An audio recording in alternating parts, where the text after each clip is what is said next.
Assalamualaikum warahmatullahi wabarakatuh. Alhamdulillah, hari ini kita akan sambung bacaan Al-Quran kita pada muka surat 151. Okey, 151 ni kita akan masuk surah baru iaitu surah Al-A'raf, iaitu masih lagi dalam juzuk 8. Okey, surah Al-A'raf ni bermaksud tempat tertinggi. Apa maksud Al-A'raf ni? Bermaksud ada satu tembok tinggi di antara syurga dan neraka, iaitu sempadan atau pemisah di antara keduanya. Maksudnya sempadan atau pemisah di antara syurga dan neraka itu. Dan kalau kita tahu dalam Al-A'raf ni juga merujuk kepada satu tempat yang tinggi di antara syurga dan neraka, iaitu ada golongan nanti manusia di akhirat kelak. Golongan manusia tu ada di mana keburukan dan kebaikan yang mereka ada tu setara. Maksudnya kebaikan yang mereka ada tu atau kebaikan yang mereka miliki tu, pahala atau kebaikan yang mereka miliki tu menghalang mereka masuk ke neraka, dan keburukan yang mereka miliki, orang yang sama keburukan yang mereka miliki pula menghalang pula mereka untuk masuk syurga. Macam tu Jadi mereka ni dia ada duduk dekat Al-A'raf ni sehingga nasib mereka ditentukan oleh Allah Subhanahu wa Ta'ala. Itu masuk surah Al-A'raf. Ada salah satu tempat tembok tinggi pemisah di antara syurga dan neraka, dan orang tu tak dapat masuk neraka sebab ada kebaikan yang mereka buat sampai menghalang masuk neraka. Tapi dalam masa yang sama ada keburukan yang mereka ada tu menghalang dia untuk masuk syurga. Itulah masalahnya. InsyaAllah semoga dan mereka berada di Al-A'raf ni sehingga nasib mereka sendiri ditentukan oleh Allah Subhanahu wa Ta'ala. Okey, jadi kita akan mula baca muka surat 151. Kali ni kita dah ada stand supaya tak goyang-goyang sangat kan. Okey, kita akan mula أعوذ بالله من الشيطان الرجيم بسم الله الرحمن الرحيم ألف لام ميم صاد. Okey, ayat pertama surah Al-A'raf ni. Ni surah ni. Berapa harakat kita nak baca? Okey, berapa harakat kita nak baca? Okey, kita tengok dekat nota kaki saya yang saya dah buat ni. Alif, Lam, Mim, Sad. Mana-mana huruf muqatta'ah ataupun huruf yang di awal surah ni, di atas dia ada ombak ni ni ombak. Dia confirm dia 6 harakat. Ni 6 harakat, ini 6 harakat, ini 6 harakat. Tetapi kita kena ingat, ada di antara huruf-huruf ni, di antara perubahan kita nak sebut huruf tu, kemungkinan kita kena idghamkan. So bila dia idgham, apa maksud idgham? Masuk dengan dengung. So maksudnya bila masuk tu dia kena tambah lagi 2 harakat. Jadi kita tengok antara alif dengan lam, fa dengan lam, fa yang mati dengan lam tak ada. So dia tak adalah, tak ada tambahan apa-apalah. Okey, lam mim mati ni kan, lam mim ni jadi mim mati. Bertemu dengan mim. Ni ada mim. Mim mati bertemu dengan mim. Macam mana? So kita kena sabdu kat sini kan selalunya. Idgham. Jadi kat sini ada tambahan lagi 2 harakat. Lam ini sudah 6 harakat. Lepas tu mim mati bertemu dengan mim ni 2 harakat lagi idgham ni. Idghamkan dia.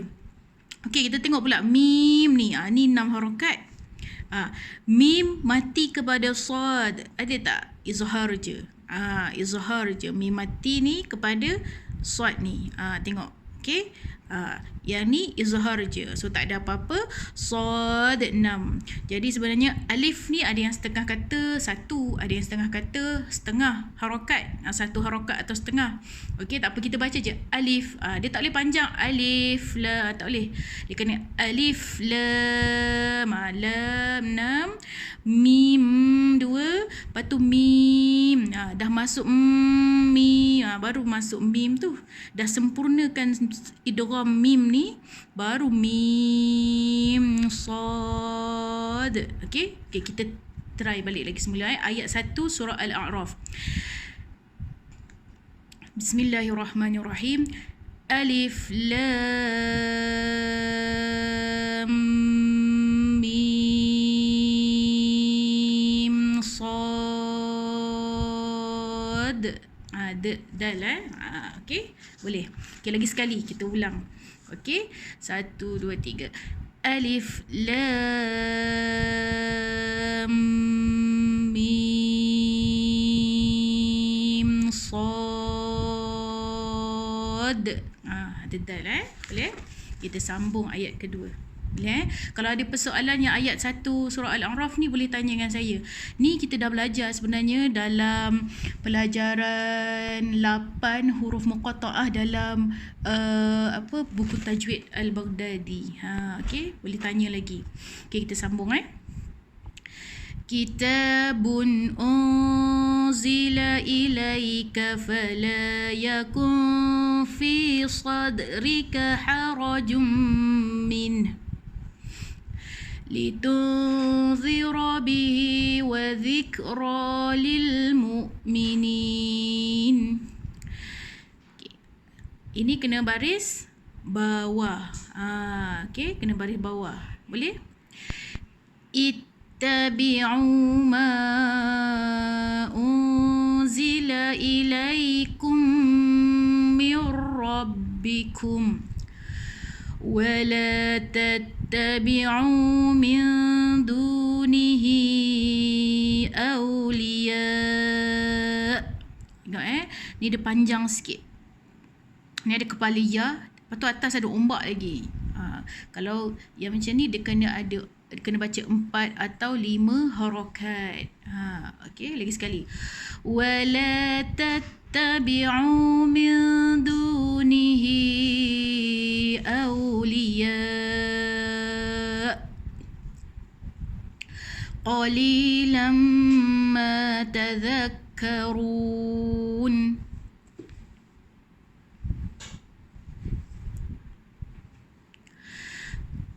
وَكَمْ مِنْ قَرْيَةٍ أَهْلَكْنَاهَا فَجَاءَهَا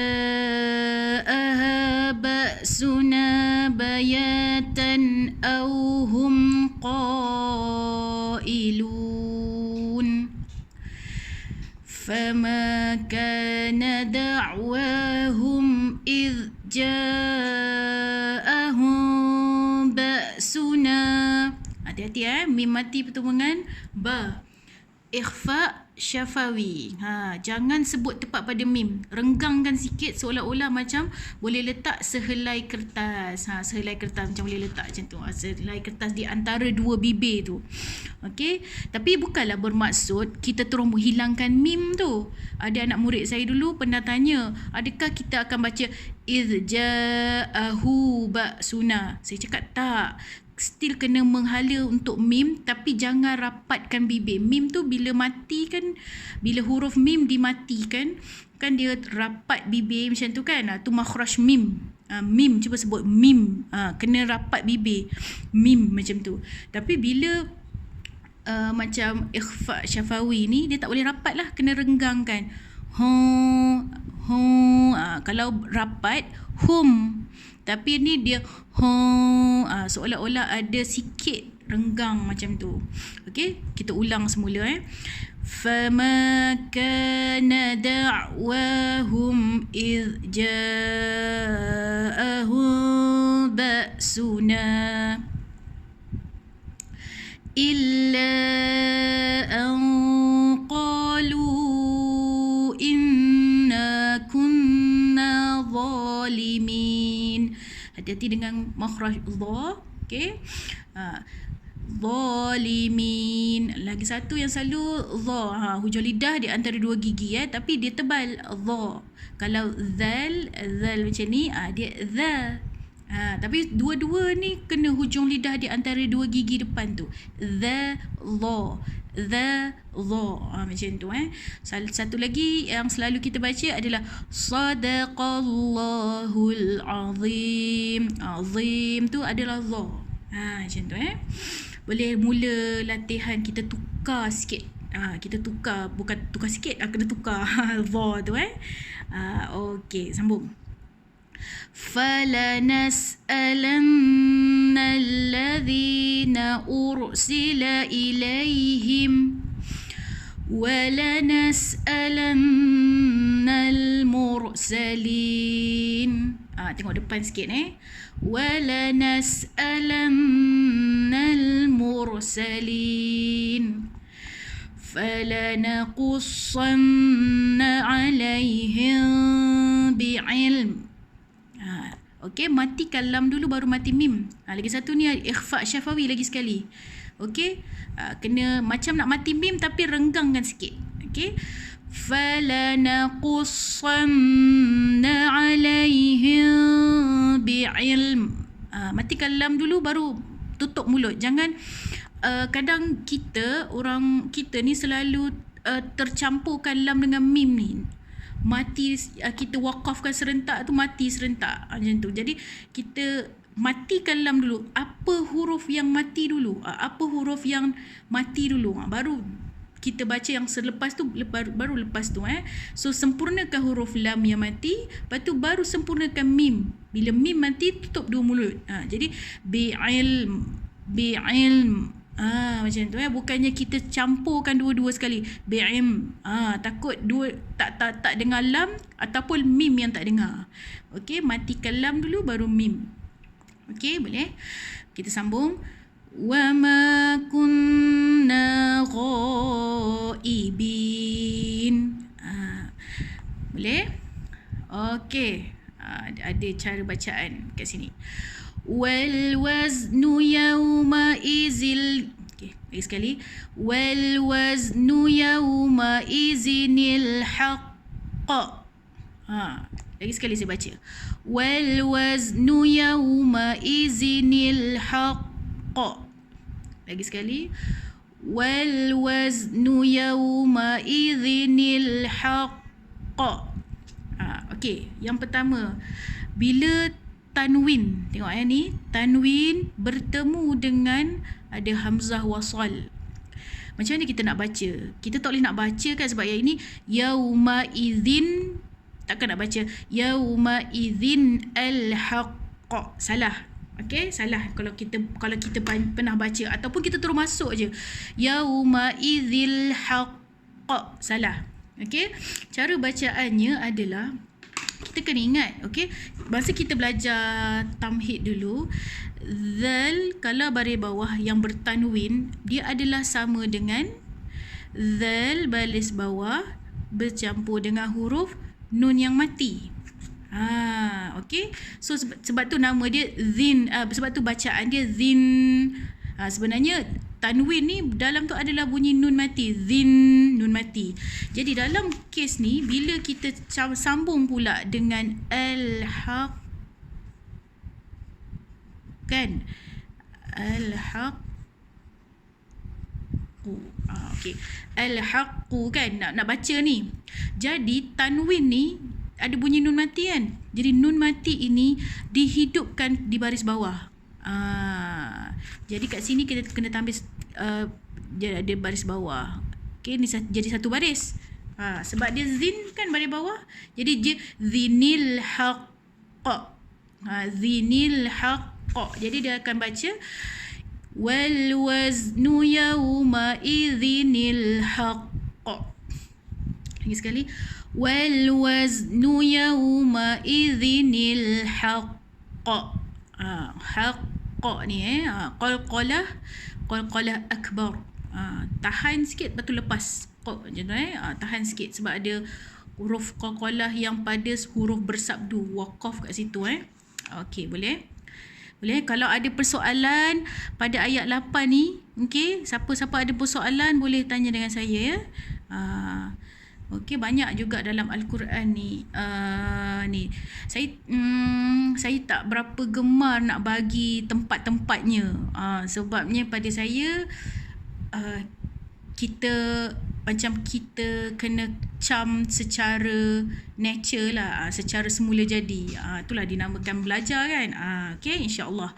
Sebab tu guru belajar membaca Al-Quran tu, berguru adalah sangat penting supaya guru boleh confirmkan bacaan. Kalau rasa macam nak baca seorang-seorang kat rumah tak ada guru, mungkin boleh check dengan bacaan-bacaan imam yang macam Imam Mekah ke, macam yang apa yang saya bagi sekarang ni, video macam ni kan.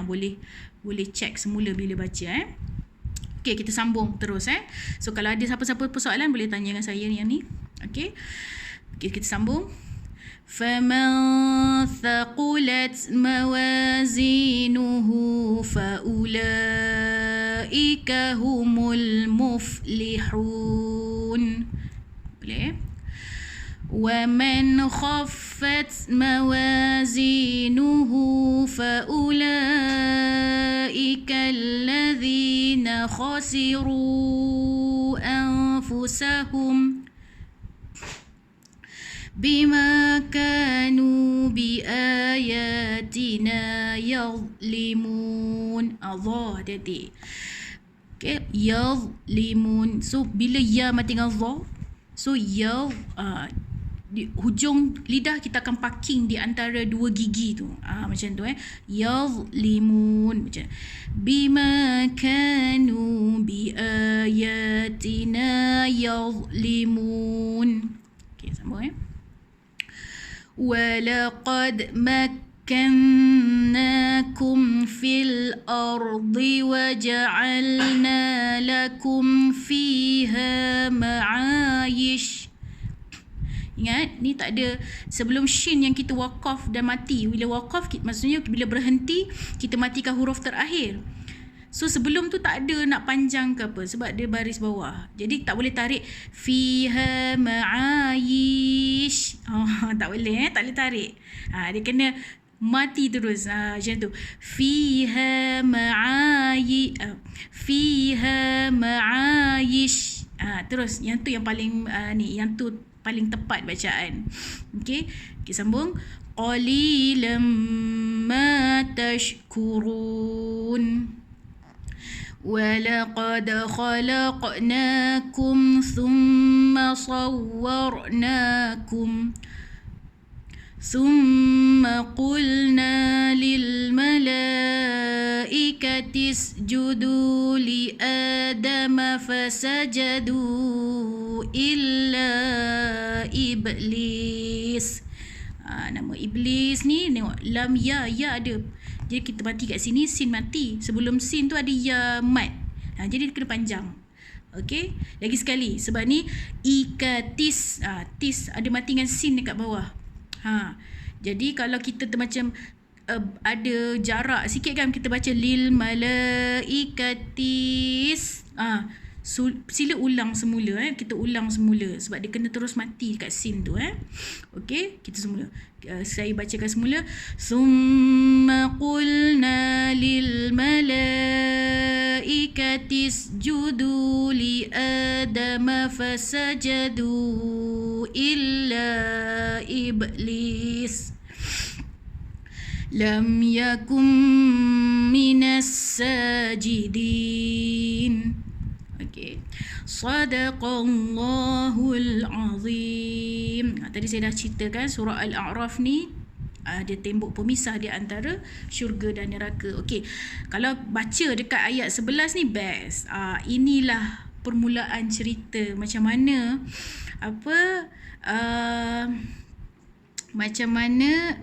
cerita Iblis tak nak sujud kepada Betul sujud sujud kepada Nabi Adam. Nanti ayat ke-12 tu ada sambung-sambung cerita dia. Ni cerita best-best. Cerita yang Allah turunkan, Al-Quran ni diturunkan kepada kita sebenarnya menjadi pengajaran, petunjuk, menjadi rahmat.